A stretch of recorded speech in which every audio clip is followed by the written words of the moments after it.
아주 좀 민감한, 재미난 또 흥미있는 그런 주제에 들어가면서 열기가 좀 올라가고 있습니다. 황준범 의원 뭐 보충 질문 있으시면 해주시죠. 말씀하신 대로 대통령과 또 여당 대표 의견 다를 수 있죠. 그런데 알려지기로 대통령은 비서실장을 통해서 한동훈 위원장 사퇴를 요구했고, 그리고 한 위원장은 스스로 기자들한테 명확하게 말씀하셨죠. 사퇴 요구를 거부했다라고 말씀하셨어요.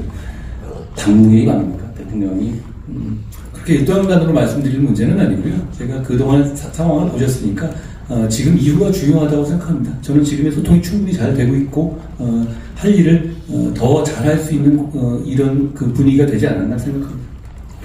이제 당청 관계, 그러니까 지금 당 대통령실 관계일 텐데요. 이게 이제 한국 정치에서 계속 논란거리고 참 논쟁이 됩니다.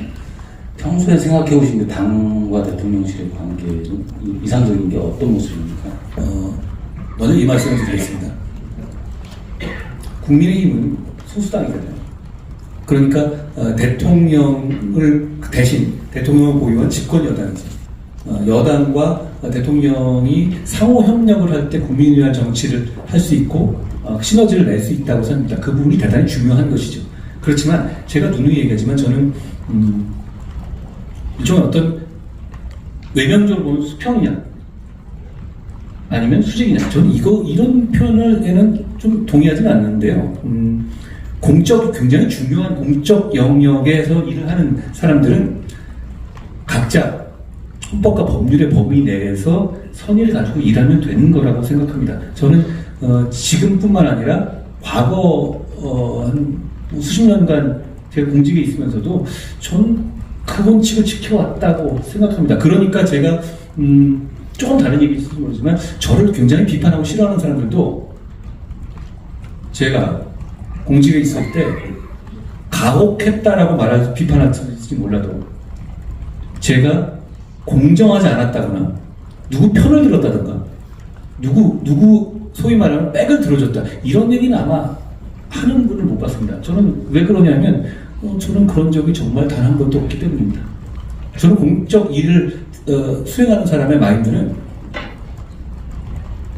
공공선을 취한다는 어떤 기본적인 이 지점을 농구에서 말하는 피벗처럼 한 발을 딛고 헌법과 법률과에 따른 절차에 따라서 할 일을 하면 된다고 생각합니다. 그 영역에서 저는 충분히 지금 대통령실과 앞으로도 그렇게 최선을 다해서 국민을 위해서 일할 수 있다고 생각합니다. 근데 이런 거잖아요. 생각이 다를 수 있죠. 근데 생각이 다를 때 한쪽의 생각이 무조건 지배하는 관계가 안 좋은 관계잖아요. 오히려 그렇지 않을 수 있다는 것을 국민들께서 보시는 것 아닙니까? 저는 그런 면에서 더 건강한 관계로 우리는 발전할 것이다 라는 말씀을 드립니다. 그리고 다시 말씀드리지만 대통령과 정부 여당은 국민의 민생 그리고 나라의 안전 우리의 임무를 수행하는 데 있어서는 굉장한 시너지를 내면서 상호 협력해야 하는 겁니다. 저희는 지금 대통령실과 우리 국민의힘은 그런 시너지를 내기 위한 최상의 관계다라고 저는 생각합니다. 네, 어떻습니까? 이 문제에 대해서는 충분히 의견을 듣고 또 다들 이해가 되셨을 걸로 생각합니다. 그러면 요즘 관심이 아주 집중되는 이슈인데 이슈라고 얘기해야 될지 모르겠습니다만은 김건희 여사 관련된 문제를 물어보지 않을 수 없습니다. 네, 우리 남혁상 부국장께서 질문해 주시죠. 네, 오늘 밤에 윤석열 대통령의 신년대담 또 방영될 예정인데요. 아마 이 문제에 대해서 아마 그 대통령 말씀이 좀 있을 것으로 예상이 됩니다만 대통령 말씀과는 별개로 이번 총선을 지휘하는 집권 여당 대표로서의 위원장님 입장을 한번 좀 듣고 싶습니다. 김 여사님의 가방 수수 논란에 대해서 대통령과 김건희 여사님의 대응은 어떠해야 되는지 어떻게 좀 생각하시는지 궁금합니다. 우연찮게도 오늘 방송이 되었는데요. 거기에 대해서 대통령께서 적절하게 잘 말씀하실 거라고 생각합니다. 그 문제에 대해서는 제가 말씀드린 거를 필요하다면 반복을 해야 되겠죠. 말씀드린 것처럼 기본적으로는 굉장히 저열한 국가 공작이 맞죠. 처음부터 그 가방을 사서 어떻게 보면 그 그림을 찍기 위해서 한 것이잖아요. 그렇지만 그 경호 문제라든가 여러 가지 전후 과정에서 국민들께서 걱정하실 만한 부분이 있었다는 건 분명하다고 저는 지금도 생각합니다. 그때도 그렇고요. 앞으로 그러니까 제2부수처 설치라든가 그 특별감찰관 임명 등으로 보완해 나갈 수 있는 문제라고 생각합니다. 제 입장은 그대로입니다. 뭐 국민들이 걱정할 부분이 있다고 말씀하셨고 그 일전에는 뭐 아쉬운 전후 과정에서 아쉬운 부분이 좀 있었다 좀 말씀하셨어요. 그리고 국민 눈높이에서 또 이렇게 생각해야 될 문제라고도 하셨는데 구체적으로 그 아쉬웠던 부분이나 국민들이 걱정할 부분을 좀 구체적으로 언급을 해줄 수 있나요? 생각하시면 그대로고요. 국민께서 생각하시면 그대로고 저는 국민 눈높이에서 정치를 하는 사람입니다. 그 부분을 제가 지적한 것이다라고 말씀드리겠습니다. 그렇다면요, 우리 한여자 같은 경우 이제 검사 시절에 뭐 조선 제1검이라고 불릴 정도로 굵직굵직한 특수사를 많이 하셨고 그리고 상당한 그 유죄율도 이루셨고 했는데 만약에 그 당대표 한동훈이 아니라 검사 한동훈이라면 지금 해당 사건이 이제 배당이 됐잖아요. 성주행정으로. 이거를 어떻게 처리했을까요? 아니면 그러니까 몰카의 경우 증거 능력이 없으니까 불기소 처분 이렇게 했을까요? 어떻게 했을까요? 먼저 조선제일검은 제가 여기서 분명히 해두지만 당시 민주당과 민주당 지지층에서 저한테 붙여준 말씀이라는 걸 제가 지적드리고요.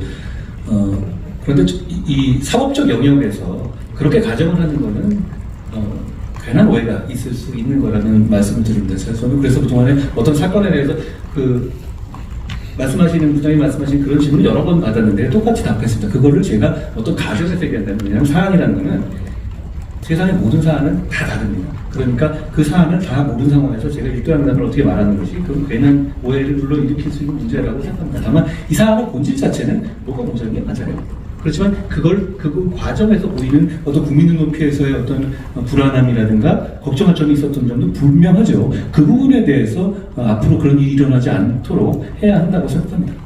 그리고 또 하나 이 사건과 관련해가지고 국민들은 그 친북활동가 최재형 목사 있지 않습니까? 그 최재형 목사께서 왜 어떤 의도로 배경, 의도를 했는지 그렇다면 이제 최재형 목사에 대한 어떤 조사, 수사도 들어가야 된다고 생각하시나요? 어떤 의도를 했는지는 이분들이 감추지 않던데요. 방송에서 미리 가방도 자기들이 사고 이러잖아요. 큰 배경 뒤에 그런 문제는 제가 속단할 문제는 아닙니다만 여러 가지 사건은 진행되고 있지 않겠습니까? 그런데 이 부분에 대해서는 그런 점들을 국민들이 이미 잘 보고 계실 거라고 생각합니다. 분명히 의도를 가지고 친국적인 사람이 이 공격 의도로 했다는 게 너무 명백하잖아요. 그리고 아까 말씀하셨던 특별 감찰관 있지 않습니까? 근데 이 부분에서 지금 여야 합의로 하면 대통령실 가달이 있다고 할 수가 있었는데 지금 막혀 있습니다. 이게 막혀 있는 이유가 북한 인권재단이 동시 임명을 지금 국민의힘 주장하고 있고 민주당이 반대하고 있는데 특별 감찰관 제도 도입을 위해서 여당이 선제적으로 북한 인권재단 조건을 처리하실 생각은 없으신가요? 그 부분도 검토 중인데요. 먼저 이 점을 지적하고 싶습니다. 특별감찰관 제도가 5년 내내 임명되지 않는 건 문재인 정권입니다. 예, 맞습니다. 그리고 오히려 민주당 정부 당시에 영부인에 관한 여러 가지 의혹들이 훨씬 더 많았어요. 그리고 그런 부분들 아직까지 사건화되어 있는 것도 있고요. 그런 점도 생각하면 민주당이 다른 곳이 아닌 민주당이 이런 주장한다는 것에 대해서는 국민들께서 공감하시지 않을 겁니다. 그렇지만 특별감찰관 제도는 이미 있는 제도예요. 그걸 어떻게 진행할 것인가에 대해서 저는 적극적인 생각을 갖고 있다는 말씀을 드립니다. 김건희 여사 관련해서 좀 추가 질문이 있는데요. 지금 이제 현재 현안이라면 이제 대통령의 거부권 행사한 김건희 여사 도시모터스 특검법이 있는데 저는 이게 좀 순서가 잘못됐다고 생각합니다. 보통 특검이라 하면 통상의 검찰이 수사한 것이 잘 됐다 못 됐다에 따라서 이건 특검이 필요하겠다 진실을 더 규명해 보자 하는 건데 이거는 본 수사 검찰이 한 김건희 여사 주가 조작 논란 수사와 관련해서는 수사 결과가 나오지도 않았거든요. 근데 제 기억에는 위원장께서 법무장관 시절인 재작년에 이미 수사가 다 끝나 있다. 별 문제 없다는 취지로 국회에서 답변하셨단 말이죠. 검찰이 수사 결과를 중간보고라도 발표를 해야 되는 거 아닙니까? 왜 이렇게 지체됐는지.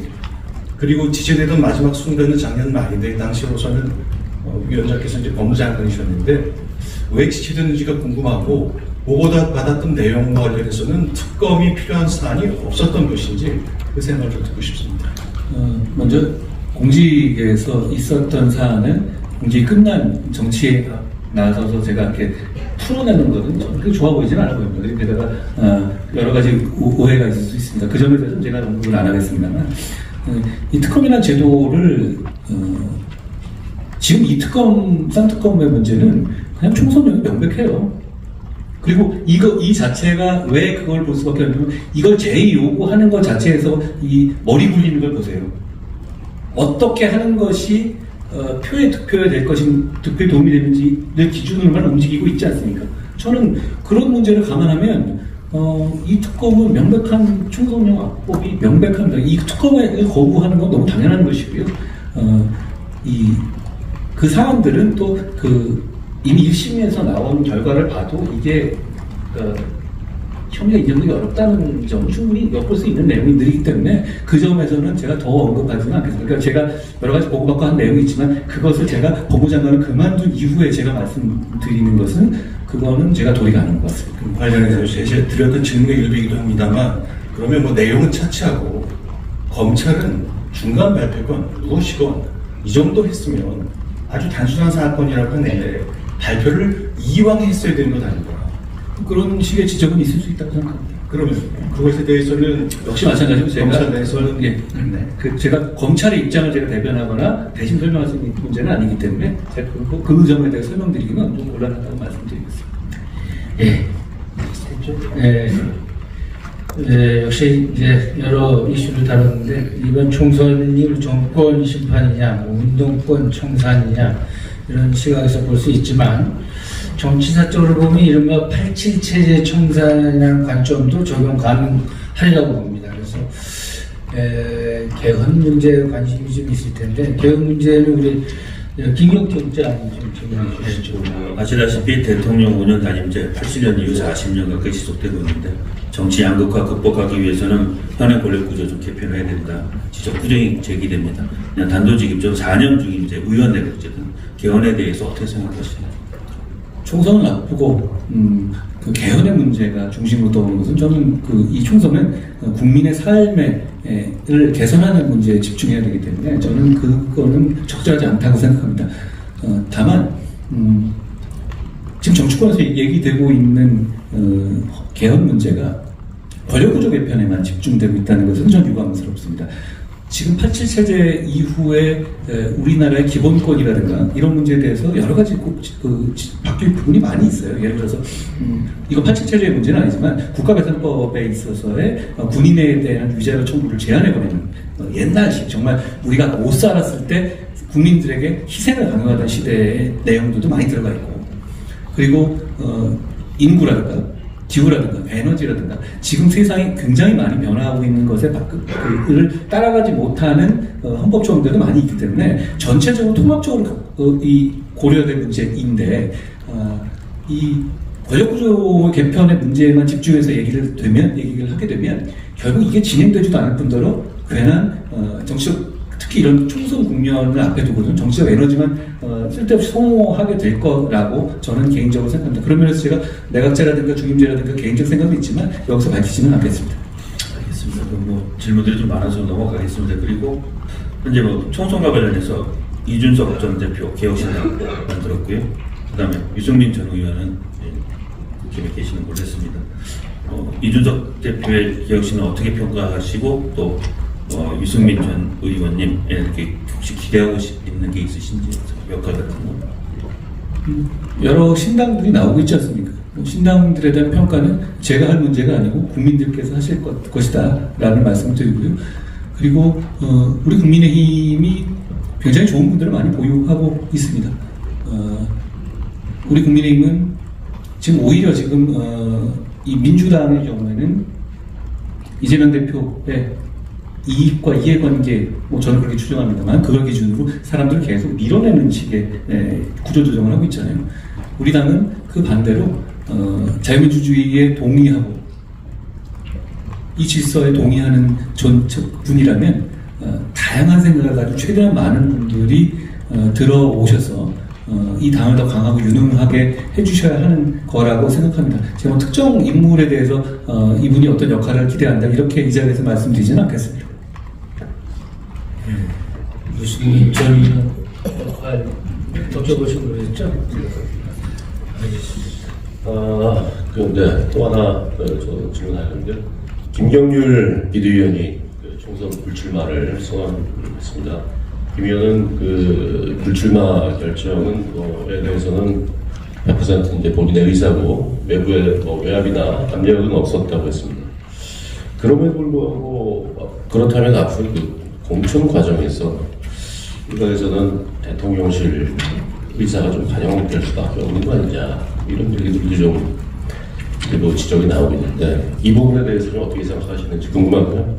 또 하나는 그 운동권 특권 세력 청산의 그 상징적인 대항하는 상징적인 인물로 그 김경률 위원을 영입을 하신 걸로 알고 있는데 이분이 그럼 출마 안 하신다면 비대위 내에서 어떤 역할을 하게 되실지 그것도 궁금합니다.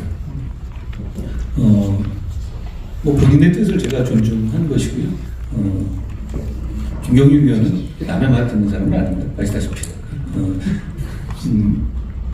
그리고 거기에 대해서 뭐 사천 사당화 이런 논란도 있었잖아요.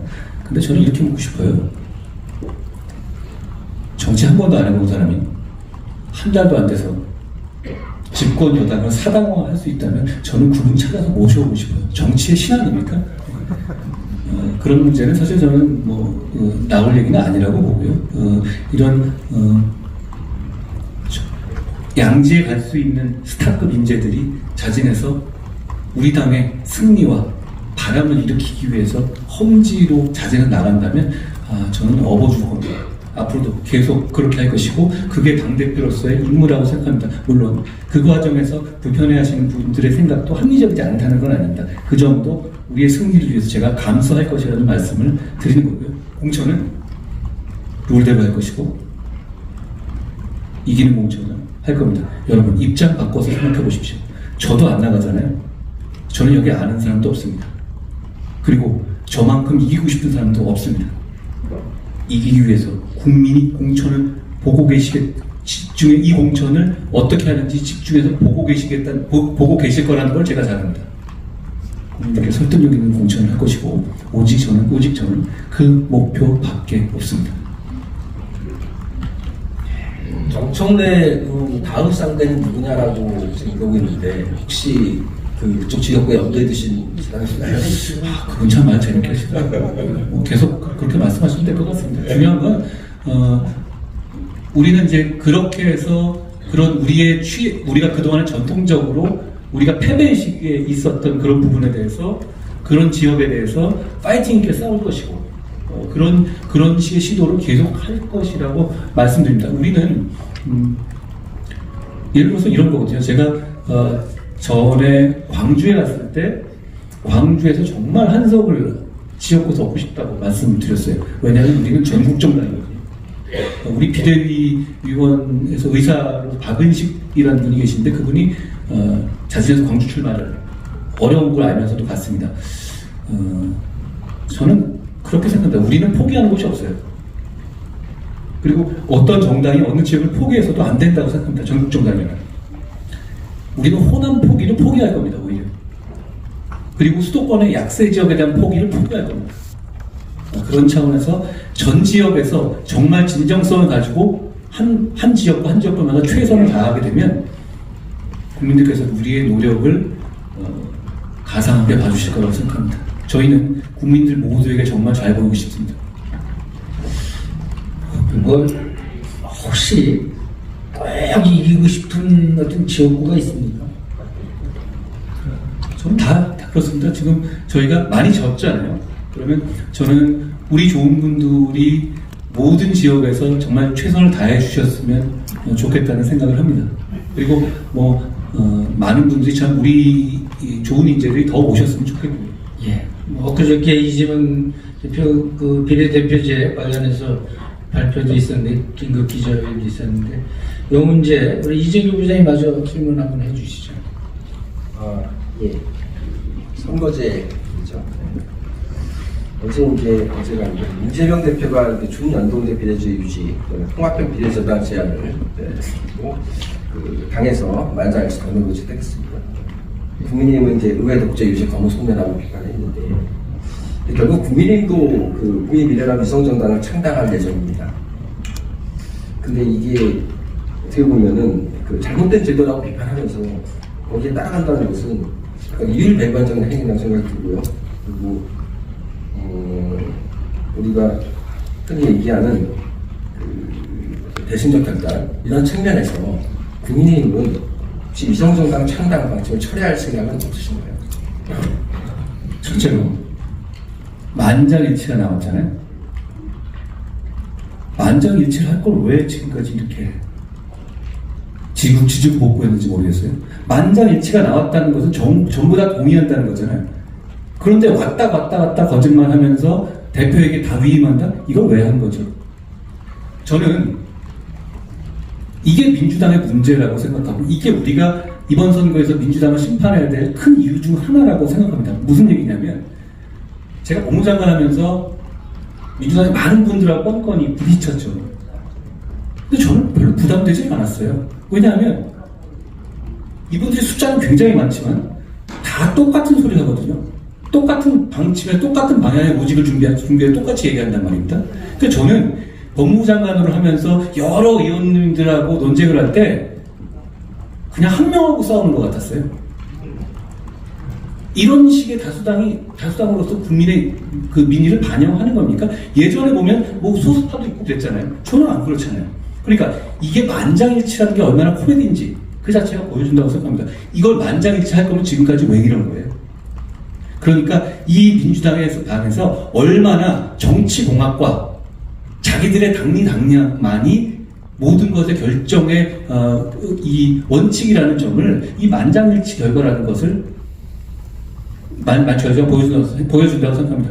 얼마 전에 북한에서도 99점 몇 프로 나왔던데요. 근데 100% 나온단 말이에요. 왜 북한인가요? 그리고 두 번째로 여기 계신 정말 전문가들 계시잖아요. 제가 기자님들한테 물어봤는데요. 여러분들이 물어보겠습니다. 그 준연동형, 연동형 제도, 연동형이든 뭐든 좋습니다.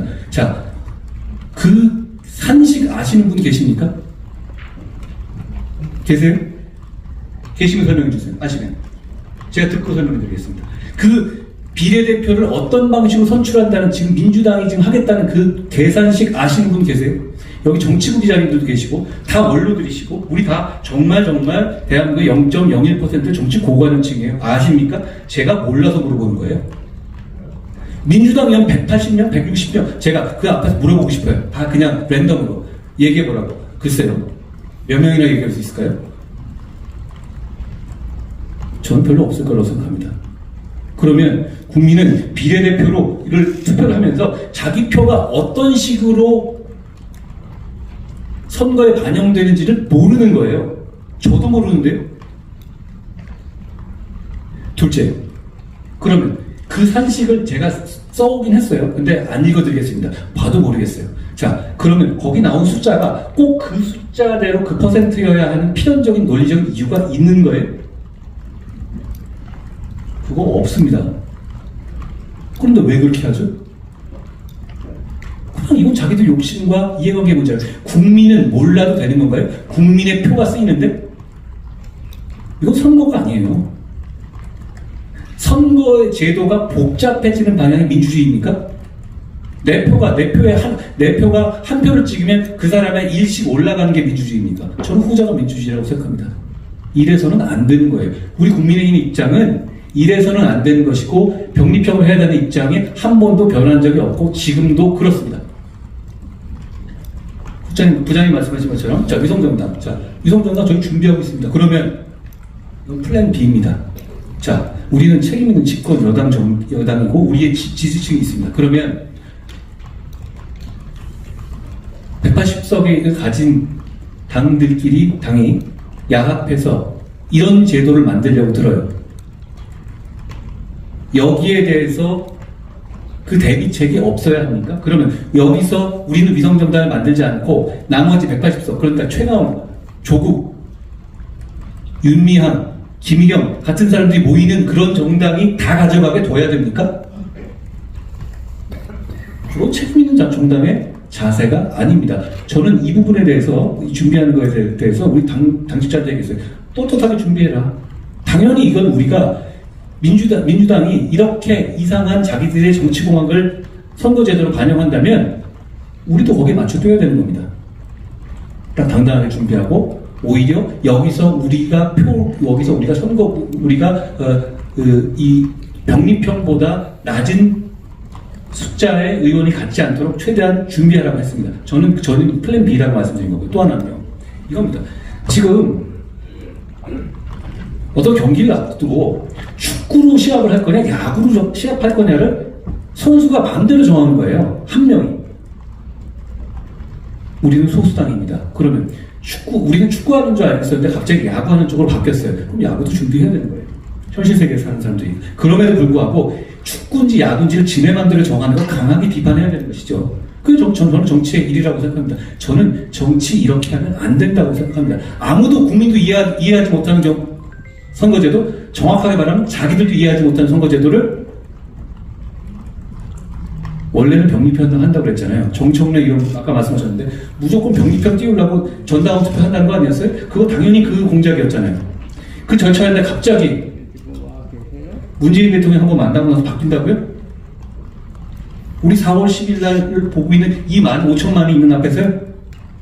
선거가 장난입니까? 그러려면 이런 거 하면 안 되는 거예요. 더 코미디 같은 건 이걸 이렇게 바꿔놨는데 이게 100% 만장일치가 나온다는 거예요? 저런 사람들 국회에 보내면 저는 안 된다고 생각합니다. 정치할 자격이 없는 사람들이라고 저는 생각합니다. 예, 말씀하신 대로 지난 선거에서 21대에서 이제 비례대표의 경우 이제 30석은 이제 안동으로 가고 17석은 독립형으로 가고 그래서 이제 합쳐진 구조였는데 그래가지고 솔직히 저도 텍스트를 많이 보지만은 이게 전체적으로 이게 그 비례대표가 작게 가져가면 연동안에 이런 어떤 전체 구조하고 정확히 뭐 산식을 저도 잘 좀 이해하기 힘들더라고요 사실은. 아니 아무도 모를 것 같아요. 근데 그럼에도 불구하고 우리가 어떤 지금 말씀하신 민주당의 어떤 그런 과정들을 총체적으로 불의라고 본다면은 그 불의에 대한 방조, 그 다음에 그 불의에 대한 결과적인 가담, 이거는 위원장의 자유민주 국가에서 위원장이 말씀하신 동료 시민이 따라가야 될 과정은 아니라고 생각하거든요. 그럼 이걸 제가 여쭤볼게요. 그러면 지금 결과가 그 과정에서 우리 국민들, 동료 시민들이 원하는 어떤 사실 국민들이 원하는 걸 아주 심플하게 얘기하면 국민들은 각각 몇 대 몇 정도의 생각을 갖고 있고 표를 주는 거예요. 그런데 국민들이 우리 쪽에 있는 후보가 되기를 원하시는 마음으로 투표를 해요. 그런데 그 투표가 정말로 하나도 비례대표에서 반영되지 않는 결과가 나는 겁니다. 그걸 방치하는 거가 책임 있는 정치입니까? 그러면 그렇게 돼서 저쪽에서 하는 그런 그 꼼수가 그대로 현실에서 작동하게 두는 것이 그런 결과를 나게 하는 것이 책임 있는 정치입니까? 저는 그렇지 않다고 봅니다. 근데 그렇다 하면은 지난 21대 총선에서 위성정당이 도출할 거고 또 다시 합쳐질 거고 당이 또 위성정당 통해가지고 많은 뭐 조금 의미하는 다 나서 다 의원이 될 것이고요. 그러면서 국민의힘도 마찬가지로 또 그런 식으로 위성정당이 될 거고 그렇다면은 지금 한동훈 위원장님한테 바라는 어떤 보수 진영에서 새로운 정치, 새로운 미래 과연 그 한동훈식 정치와 기존 정치와 다를 게 뭔가라는 문제에 부딪히지 않습니까? 국민의힘의 이거는 현실에 있어서의 논쟁 문제잖아요. 국민의힘은 지난번 선거에서도 이런 식으로 하게 되면 위성정당 만들 수밖에 없다는 걸 이미 공언했어요. 자, 제가 그리고 위성정당 부분에서 빨리 하고 언론에다가 내게 한 이유는 이거 이렇게 될 거라는 걸 말씀드리기 위한 것이었습니다. 국민의힘이 저한테 원하는 것은 뭡니까? 저런 정치를 종식시키라는 것 아닙니까? 그렇죠. 자, 그러면 이 과정에서 저는 이기기 위한 정치를 해야 하는 것이고, 그리고 우리 국민의 힘을 지지하고 저런 정치를 종식시키고자 하는 분들이 이런 왜곡되고 베베 꼬인 절차 안에서도 이겨야 하는 것이, 이기라고 하는 것이 저는 저에 대한 국민들의 기대라고 생각합니다. 오히려 저는 이 과정에서 이런 식의 왔다 갔다 하고 한 명이 마음대로 선거를 정하는 것에 대한 것을 국민들께서 평가하실 것이라고 생각합니다. 말씀하신 것처럼 그 과정에서 이거 안 하면 더 좋겠어요. 그런데 저는 이런 식의 왜곡 자체가 불법이 아니란 말이에요. 불법이 아니라면 결국은 우리 현실 생활에서 4년 동안의 의회 권력을 장악할 룰이 이렇게 이상하게 만들어졌어요. 이런 거잖아요. 축구를 했는데 어느 구간에서 갑자기 손으로 들어도 된다는 얘기 일부러 끼워넣는 그런 거 같은 거잖아요. 그러면 문제는 우리는 현실 정치를 하는 사람이기 때문에 우리의 동료 시민들의 4년 동안의 삶을 책임져야 되는 사람이기 때문에 여기서 그럼에도 불구하고 이기는 방식을 플랜 B로 마련해야 되는 겁니다. 지금 우리는 아직 거기 합의해주지 않았습니다. 예, 그렇죠. 우리는 끝까지 병립형을 지키기 위해 노력할 겁니다. 예, 예. 그게 안 됐을 경우는 어떻게 할 것이냐. 그때는 이렇게 하겠다는 플랜 B를 만들어 두는 겁니다.